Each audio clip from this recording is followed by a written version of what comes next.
এই বাংলাদেশে কোনো চাঁদাবাজের কোনো স্থান হবে না, কিন্তু প্রকাশ্যে বলতেছে 4 মাস ধরে এই টাকা উত্তোলন হচ্ছে 4 মাস ধরে, এবং একটা পক্ষ বারবার করে বাধা দেওয়ার চেষ্টা করতেছে, কারণ আমরা জিরো টলারেন্সে বলছি।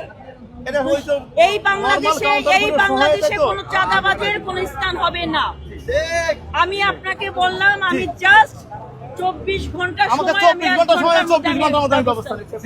আমি আপনাকে 2 মাস আগে বলেছি আপনি আইনগত ব্যবস্থা গ্রহণ করেন সুষ্ঠু তদন্তের মাধ্যমে, যত বড়ই হাত হোক না কেন। আমি 24 ঘন্টা এখন আমি ফোন রাখবো, আপনারা যে কোনো ব্যাপারে তাৎক্ষণিক আমাকে জানাবেন, যে কোনো ব্যাপারে।